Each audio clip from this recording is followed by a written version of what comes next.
रसूल पाक का विशाल हुआ ना, हजरत बिलाल ने मुंह से लफ्ज ही कोई नहीं अदा किया। किसी ने अपना दुखड़ा किसी अंदाज में सुना लिया। हजरत उमर ने कहा, जिसने कहा हुजूर विशाल करके गर्दन उड़ा दूंगा। हजरत उस्मान गनी ने कहा, खबरदार कोई मुझे आके ना बताए कि मुस्तफा विशाल कर गए। हजरत अली मुर्तजा रज़ी अल्लाह तआला अन्हु ने फरमाया, ना भाई मेरे मुस्तफा पर तो मौत आती ही नहीं। जिस तरह आप लोगों पे सब लोगों ने अपने अपने इजहार कर लिए ना, बिलाल ने किसी को दुख बताया ही नहीं। एक कोने में बैठ के ना हजरत बिलाल अकेले आंसू बहाते रहे, किसी को बताया ही नहीं, अकेले रोए। एक शख्स कहने लगा, यार बिलाल बोलता नहीं। कहा, ना बुलाओ इसे। असर की नमाज का वक्त हुआ ना, तो वो बिलाल जो काबे की छत पे बगैर सीढ़ियों के चढ़ गया था, वो बिलाल जो काबे की छत पे बगैर किसी सहारे के चढ़ गया था, उस बिलाल को कहा कि बिलाल चल जरा, आजान पढ़, मस्जिद की छत पे चढ़ जा। हजरत बिलाल कई बार चढ़े और कई बार गिरे, कई बार चढ़े और कई बार गिरे। हजरत बिलाल हबशी रज़ी अल्लाह तआला ने आवाज दी, कहा, सलमान मेरी मदद करना, मेरी मदद करना। अब मुझसे चढ़ा नहीं जाता, अब मुझसे जाया नहीं जाता। जनाब सलमान फारसी ने भी सवाल नहीं पूछा कि बिलाल तू बीमार है, ये नहीं पूछा। हजरत बिलाल को दो चार सहाबा ने उठाया, छत पे पहुंचाया।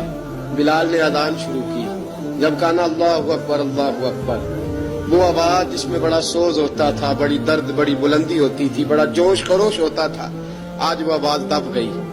जब बिलाल ने कहा, ना अशहदु अल्ला इलाहा इल्लल्लाह, हजरत बिलाल रज़ी अल्लाह तआला अन्हु ने थोड़ी देर रोक के सांस लिया। जब कहा, ना अशहदु अन्ना मुहम्मदर रसूलुल्लाह, जो सारे चुप खड़े थे ना, उनमें से एक बाबा रो पड़ा, जिसका नाम अबू बकर सिद्दीक था। जब हजरत अबू बकर सिद्दीक की आंख में आंसू आया तो हजरत बिलाल छत के ऊपर जमीन पे गिरे, जमीन पे गिरे। पर कहा, अबू बकर ये ड्यूटी किसी और की लगा दे, ये ड्यूटी किसी और की लगा दे, अब मेरी रूह इजाजत नहीं देती। मुस्तफा करीम के बाद मुझे अजान नहीं पड़ी जाएगी। आपने वाकया सुन रखा है कि एक बार सहाबा ने बुलाया, दोबारा आए, हुजूर ख्वाब में मिले। कहा, बिलाल तू आता क्यों नहीं? बिलाल छोड़ के चले गए थे। फरमाया, अब मेरा यहाँ दिल नहीं लगता। मुल्क शाम के शहर हलब में चले गए थे, छोड़ दिया था मदीना मुनव्वरा। अब मेरी निगाहों में जचता नहीं कोई, जैसे मेरे महबूब हैं ऐसा नहीं कोई। हुजूर ख्वाब में मिले, आए मदीने। हजरत बिलाल आखिरी बार, लोगों ने कहा अजान पढ़ो। कहा, मुझे वो अजान भूल ही गई है जो मुझे मुस्तफा करीम के जमाने में पढ़ा करता था, मुझसे नहीं पढ़ी जाती। ना मुझे कहो, मैं कैसे पढ़ूं? इमाम हसन और हुसैन ने आके दामन थामा ना, तो कहा, बेटा मैं तुम्हारी नानी का भी नौकर रहा हूँ, मैं तुम्हारी माँ की चक्की भी पीसता रहा हूँ, मुझसे कोई फरमाइश ना कर डालना। मैंने नौकरी की है और मुझे अगर अल्लाह ने तौफीक दी तो मैं तुम्हारे बच्चों के पैर भी धोया करूंगा।